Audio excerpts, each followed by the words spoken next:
وعلى آله وأصحابه وأزواجه وذريته والتابعين لهم بإحسان إلى يوم الدين ثم إلى أرواح أولياء وشهداء وصالحين والأئمة الراشدين والعلماء العاملين ومشايخنا في الدين خصوصا إلى روح مؤلف هذا الكتاب حجة الإسلام أبو حامد الغزالي ثم إلى أرواح آبائنا وأمهاتنا وأجدادنا وجداتنا وقرابتنا وذوي الحقوق علينا أجمعين أن الله يغفر لهم ويرحمهم ويعلي درجاتهم في الجنة ويعيد علينا من بركاتهم وأسرارهم وأنوارهم وعلومهم ونفعاتهم في الدين والدنيا والآخرة جالبة لكل خير دافع لكل ساء حاصلة لكل مقصود منع لكل البلاء إلى حضرة النبي المصطفى محمد صلى الله عليه وسلم بسر الفاتحة.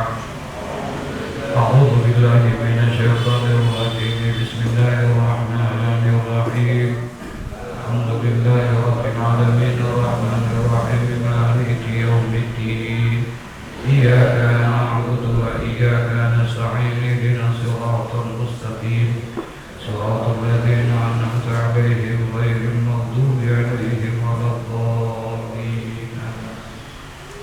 Kitab Bidayatul Hidayah halaman 115. Bismillahirrahmanirrahim. Wa kadzalikal munfaridu wa yajharu biqawlihi amina fil jahriyati wa kadzalikal ma'mumu wa yuqarridul ma'mumu ta'minahu bita'minil imami ma'an la ta'qiban lahu wa yaskutul imamu saktatan aqbal fatihati liyatubu ilaihi nafasuhu wa yaqra'ul ma'mumul fatihata fil jahriyati fi hadhihi saktati liyatamakkana minal istima'i inda qira'atil imami wallahu a'lam bishawab. Bismillahirrahmanirrahim. Alhamdulillahi rabbil alamin wassalatu wassalamu ala asrafil anbiya'i wal mursalin sayyidina wa habibina wa safihina wa maulana Muhammadin wa ala alihi wa sahbihi ajma'in. Amma ba'du, qala Allah ta'ala fi kitabihil karim wa huwa asdaqul qailin Rabbi shrah li sadri wa yassir li amri wahlul 'uqdatam min lisani yafqahu qawli. Rabbi yassir wa la tu'assir rabbi tammim bi khair subhanaka la ilma lana illa ma 'allamtana innaka antal alimul hakim wa la hawla wa la quwwata illa billahil aliyyil azim. Kita baca dari halaman 114 biar nyambung dikit. Bismillahirrahmanirrahim. Qala al-mu'allif radhiyallahu ta'ala anhu wa yusirru bi du'a'il istiftahi. Situ ya, temu enggak? Wa yusirru bi du'a'il istiftahi, dan kata mu'allif dari Hujjatul Islam Abu Hamid Al-Ghazali, yusirru bi du'a'il istiftahi, imam itu harus menyamarkan doa istiftah. Artinya dipelanin bacanya. Saya baca doa istiftah, Allahu akbar kabira walhamdulillahi katsira wa subhanallahi bukratan. Nah, itu dipelanin bacanya, cukup buat dirinya diajar. Wa ta'awudhi kal munfaridi, dan bacaan ta'awudnya juga seperti orang yang munfarid. Sunnah membaca ta'awuz, yaitu ta'awuz itu membaca a'udzu billahi minasyaitonir rajim. Jadi sunnah itu membaca sebelum membaca suratul Fatihah, membaca ta'awuz itu sunnah. Sunnahnya bukan hanya pada rakaat pertama, tapi setiap rakaat. Setiap rakaat baca Fatihah enggak? Baca Fatihah enggak? Baca. Nah, jadi setiap baca Fatihah di situ sunnah kita membaca apa? Ta'awuznya. Ta'awuznya di sunnah, bukan bismillahnya. Ya, kalau bismillahnya wajib. Jadi kalau ta'awuznya itu sunnah. Kemudian kalau munfaridi seperti orang yang sendiri sama kan, dia mau sembahyang berjamaah kayak mau sembahyang ini baca ta'awuznya pelan. Ya, baca doa iftitahnya juga pelan juga, itu sunnah. Wa yajharu bil Fatihah, dan imam harus menjaharkan, artinya mengencangkan suaranya. Kapan? Ketika membaca suratul Fatihah. Jadi ketika membaca suratul Fatihah itu pada surah-surah tertentu, ya, sebab surah ini ada surah yang bangsa 2 rakaat, rakaat sembahyang ini ada yang bangsa 2 rakaat, ada yang bangsa 3 rakaat, dan ada yang bangsa berapa? 4 rakaat. Di setiap bangsa yang 2 rakaat maupun yang 3 dan 4 rakaat itu, di rakaat pertama dan rakaat kedua bacanya kencang, yaitu di sembahyang subuh, sembahyang maghrib, dan sembahyang apa? Isya. Ya, itu di rakaat pertama dan keduanya itu dibacanya itu dikencangkan suara, dijaharkan gitu. Sunnah tuh hukumnya membaca Fatihah dikencangkan suaranya, termasuk bismillahnya. Ya, termasuk bismillahnya. Karena menurut Imam Syafi'i bismillah itu bagian daripada surah Al-Fatihah. Jadi mesti dibaca. Ya, dibaca. Wa surati fi jami'i subhi, dan juga surah dalam semua 2 rakaat salat subuh.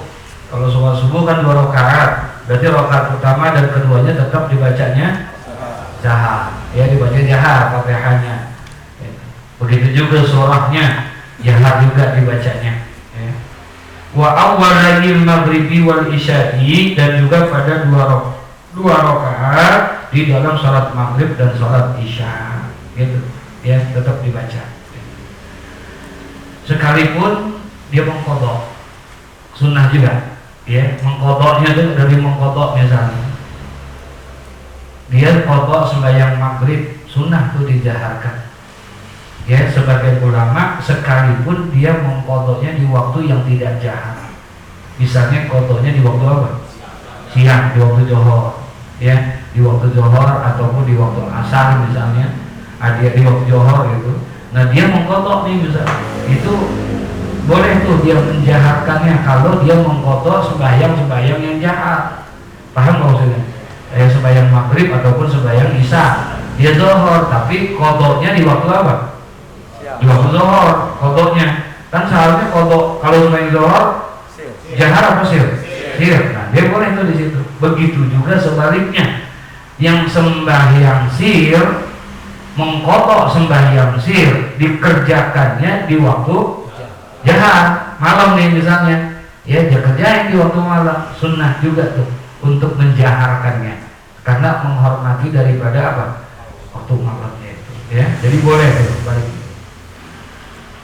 Wa kadzalikal munfaridu, dan begitu pula orang yang sholat munfarid sendiri. Wa yadharu biqaulihi amin, ya. Dan imam, nah kayak tadi, wa yadharu biqaulihi amin fi jahriyati, dan imam mengeraskan ucapan aminnya di dalam sholat jahar. Kalau sembahyang jahar, sembahyang maghrib, sembahyang isya, sembahyang subuh, sembahyang Jumat, itu bacanya jahar gak? Jahar gak? Nah, untuk mengucapkan aminnya, imam sunnah tuh dikencengin juga aminnya. Amin. Buat siapa nih? Buat imam. Imam juga baca amin. Bukan gak baca amin, tetap baca amin. Ya, buat imamnya tuh. Malah katanya wa kadzalikal ma'mum, dan begitu pula bagi makmum. Wa yuqarrinul ma'mumu ta'minahu bi ta'minil imami ma'an la taqiban lahu. Nah, bahkan buat makmum katanya begitu pula buat makmum. Wa yuqarrinul ma'mumu, dan harus tuh bagi si makmum itu menyertai menyertakan bacaan aminnya itu bitakmini imam bitakminil imami ma'an, dengan aminnya siapa? Imam, bersamaan tuh bacaan, barengin boleh ya. Jadi satu-satunya bacaan atau gerakan daripada makmum yang diperbolehkan bareng dengan imam hanya satu, yaitu ketika lagi ngapain? Amin aja. Yang lain nggak boleh bareng. Bareng aja nggak boleh, apalagi mendahului. Makruh hukumnya kalau dia ngebarengin imam. Angkat tangannya bareng sama imam, rukunya bareng sama imam, bangunnya bareng sama imam, makruh hukumnya.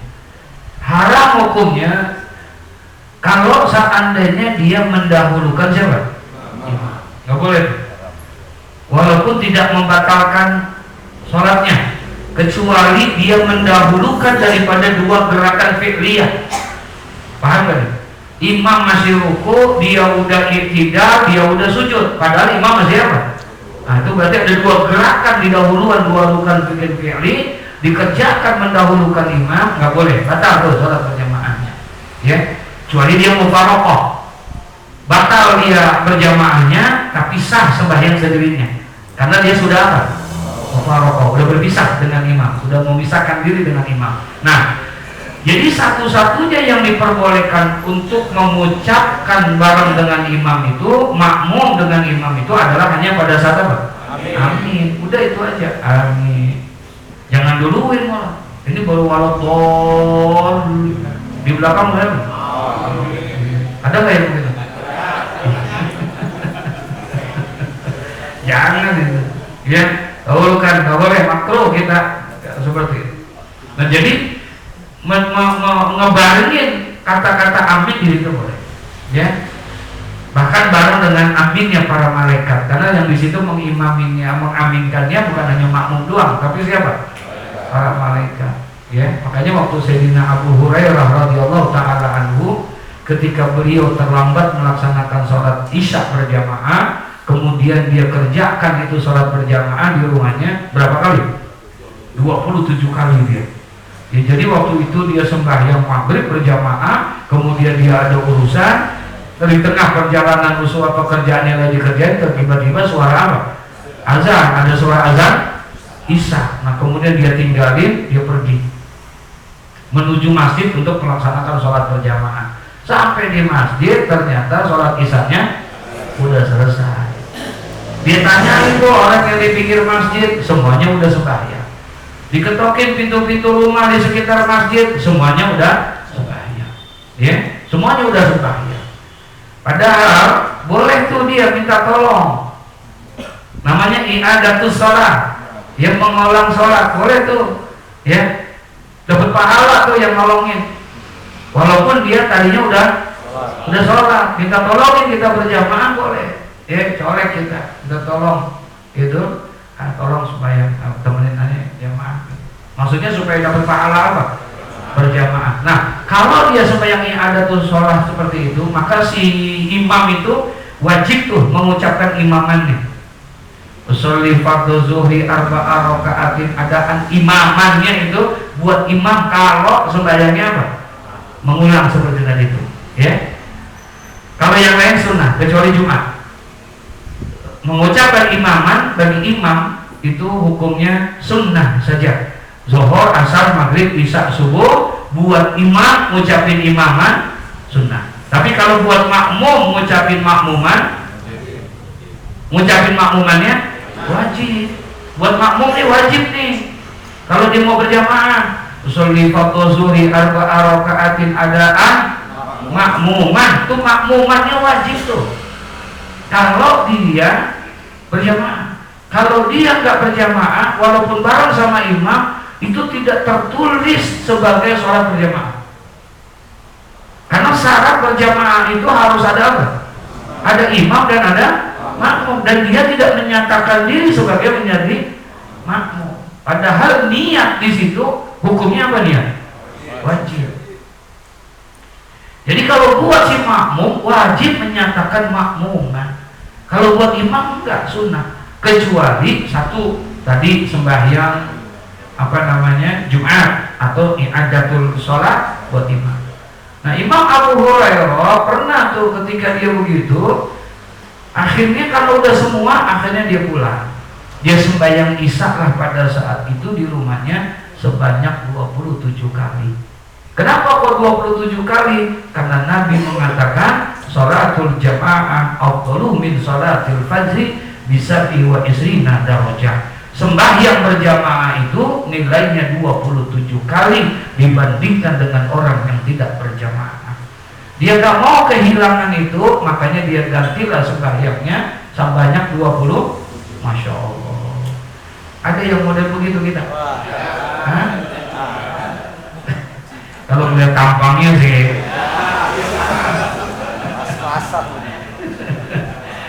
Ya Allah. Nah, dia itu sembahyang isanya 27 kali. Subuh sembahyang berjamaah, ketemu Nabi, cerita sama Nabi.